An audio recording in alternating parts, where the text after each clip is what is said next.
Most of you will remember that a few days ago, President William Ruto had declared crackdown on fake news.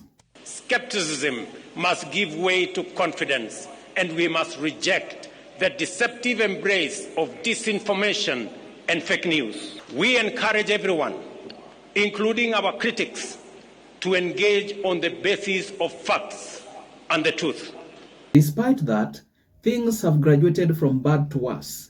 And now there's a news article spreading like wildfire indicating that President William Ruto has given an executive order to relocate Kenya's capital city from Nairobi to Nakuru. I will read to you part of the executive order so that we can all be on the same page. But before I do that, I'd like to request you to like this video, subscribe to my channel, and also hit the notification bell so that YouTube can recommend this video to as many people as possible. The executive order reads as follows. Executive Order number 4 of 2024. Relocation of the capital city and headquarters of the Government of the Republic of Kenya, issued by the Executive Office of the President on 13th December 2024. Whereas Article 129 of the Constitution underscores that executive authority of the Republic is derived from the people of Kenya and is to be exercised in accordance with the Constitution and for the people's well-being and enduring benefit. In furtherance of the authority conferred on the President of the Republic by Article 132 of the Constitution to direct, coordinate the functions of ministries and government departments, which authority is exercised by the head of state and government through the continuous review of the capacity of ministries, state departments, and state agencies to deliver on the national values and principles of governance as outlined under Article 10, Clause 2 of the Constitution, cognizant of the need to better equip and orientate government in its implementation of the administration plan for a better Kenya espoused as the bottom-up economic agenda, better, committed to enhancing efficiency, transparency, and accountability at all levels of government through governance structure and leadership that ensures rapid delivery of public services to Kenyans in every part of the Republic, and conscious that a review and reorganization of government is necessary to embed operational enhancements and functional changes that shall make ministries, state departments, state agencies, and Kenya's foreign service to optimize performance and enhance service delivery as set out in the administration's plan, the bottom-up economic transformation agenda. Now, therefore, I, William Samoei Ruto, President of the Republic of Kenya and Commander-in-Chief of the Defense Forces, by the authority vested in me by the Constitution and state laws of Kenya, hereby order and direct, number 1, that the capital city and headquarters of the Government of Kenya shall be relocated from Nairobi City County to Nakuru County as set out in this executive order. And number 2, that this order assigns functions and institutions among ministries and state departments as hereunder. And number 3, that this order supersedes Executive Order number 6 of 1907, issued on the 3rd day of June 1907, issued under the hand and seal of the President on this 13th day of December in the year of our Lord 2024. And therein you can see the signature of the President, William Samoei Ruto. Now, part of this order denotes the National Executive Committee that is to be involved in the transition.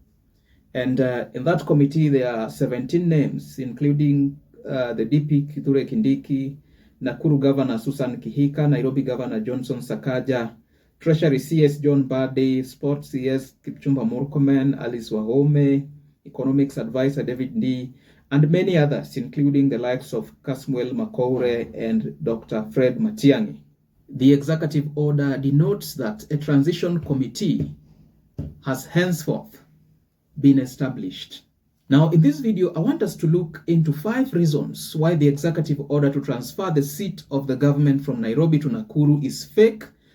And without any further ado, let's get into it. The document that I've shown you is clearly fake because, number 1, the official signature of the President of the Republic of Kenya is blurred and is not clear.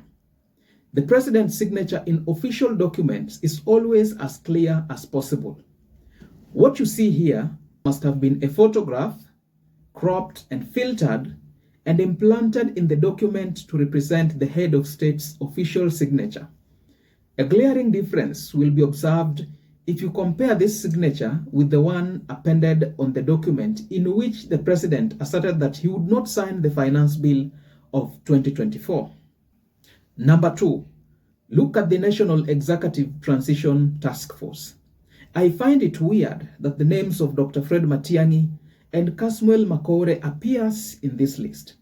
Dr. Matiang'i in the first place has been an enemy of this regime and has even made it very clear that he would be running for president in order to challenge William Samoei Arap Ruto in 2027.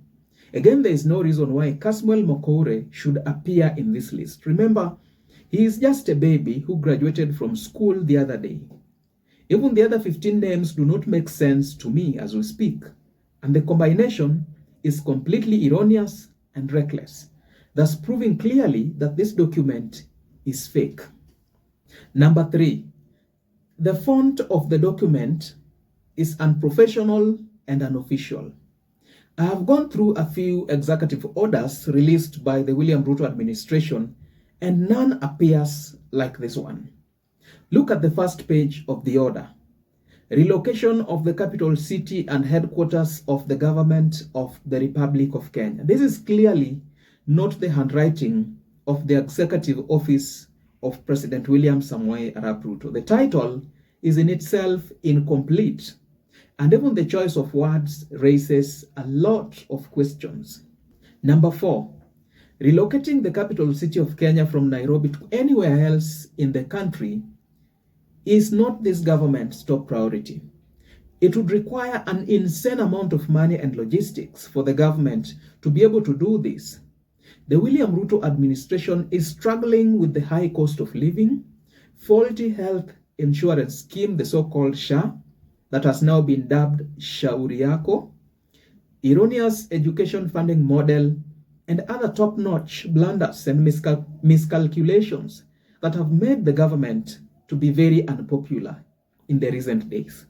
The government, therefore, has no reason to even think about changing the location of its center of authority.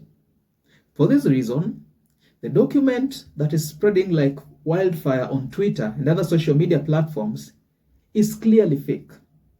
Number 5, the reconstitution of IEBC is the current top priority of this administration.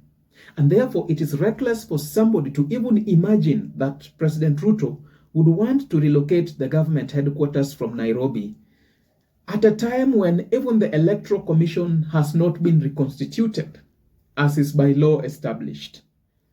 Now, for once, I agree with the president that there are people spreading fake news and misinformation, and this they are doing in order to discredit the efforts that the Ruto administration is making towards the realization of the promises that he had made during his campaigns.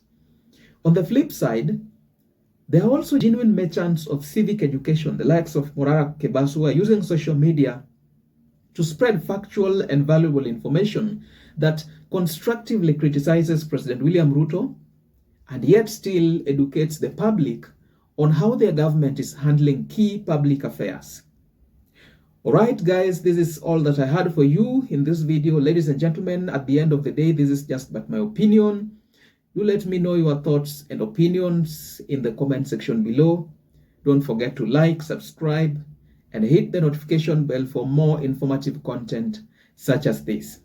And if you're watching for the first time, please don't hesitate to check out my YouTube channel, and I guarantee you will get a ton of content, recent content actually, that I've made about current political, policy, and governance issues in our country.